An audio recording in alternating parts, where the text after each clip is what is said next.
Vous comprenez ce que j'ai toujours dit aux gens? Wallahi, tout enseignement de l'islam constitue un outil pour la conversion de nos musulmans.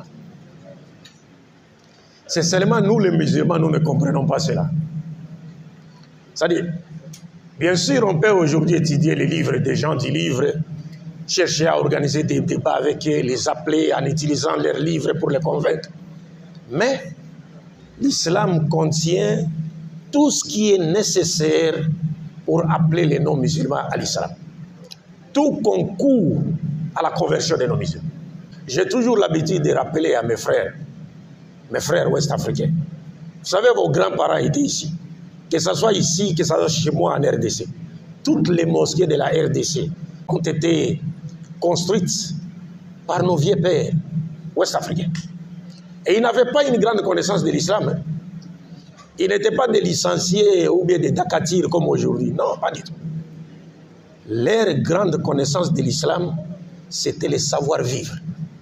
Les bons comportements avec les gens. Se comporter bien avec les gens. À partir de cela, ils ont amené beaucoup de personnes à l'islam.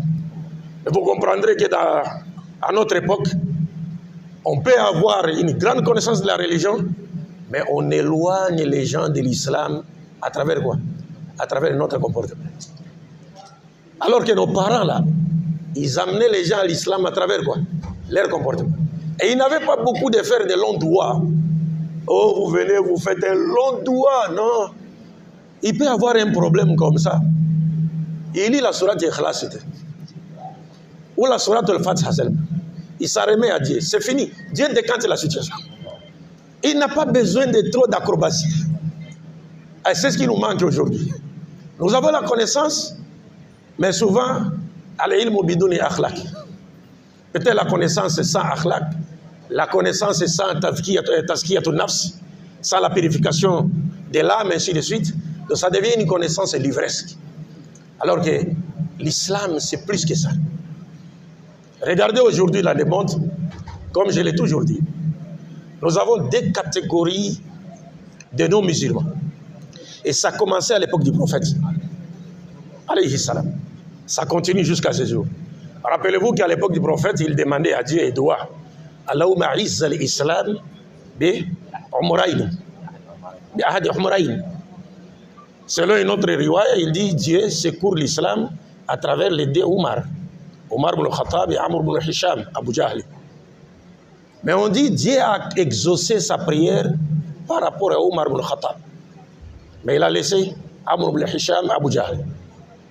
Et les savants ont expliqué en disant non, c'était Omar qui était Ahabbu, le plus aimé auprès de Dieu. Pourquoi? Et nous savons tous que Omar combattait l'islam. Il a cherché même à tuer les prophètes. Mais Omar ibn Khattab, radiallahu anhu, combattait l'islam sous l'empire de l'ignorance. C'est parce qu'il était poussé par les leaders de la Mecque qui étaient contre le prophète. On doit les combattre. C'est un égaré, il nous égare. C'est notre ennemi. Alors comme c'était ce qu'on appelle chez nous les Pumba de l'époque, parmi les hommes forts, donc il est rentré dans la danse. Il a cherché aussi à tuer les prophètes. Mais lui-même, peut-être qu'il n'était même pas conscient de ce qu'on lui demandait de faire. Mais quand il a découvert la vérité sur l'islam, il a aussitôt embrassé l'islam. Et il est devenu un serviteur de l'islam. Mais par contre, Abu Jahl, lui, il a refusé. Et Dieu ne l'a pas choisi. Pourquoi? Parce que lui, il savait que Mohammed était vrai. Déjà, il y avait une rivalité dans leur clan, et ainsi de suite. Quand on faisait sortir, on présentait un homme riche ici, on devait nécessairement présenter l'homme riche de l'autre côté. Une belle femme ici, une belle femme là-bas. Un homme fort ici, un homme fort là-bas. Mais maintenant, il s'agissait de la question de la prophétie. Et la prophétie ne vient que de Dieu. Il n'y a que Dieu qui donne la prophétie. Cela étant, comme ils ne pouvaient pas faire sortir un prophète, donc ils se sont décidés de faire quoi? De combattre l'islam.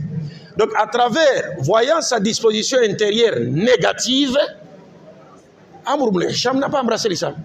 Mais Omar ibn Khattab a embrassé l'islam parce qu'il combattait l'islam sous l'empire de l'ignorance. Parce qu'il était poussé par une partie de son peuple qui était contre les prophètes.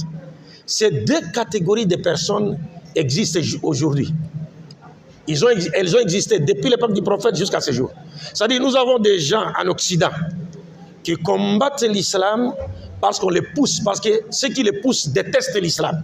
Ceux qui les poussent détestent les prophètes. Ceux qui les poussent détestent les musulmans. Mais eux-mêmes, ils ne connaissent rien de l'islam. Ils ne connaissent rien. Mais ceux-là qui les poussent à combattre l'islam, et ils savent que l'islam, c'est la vérité.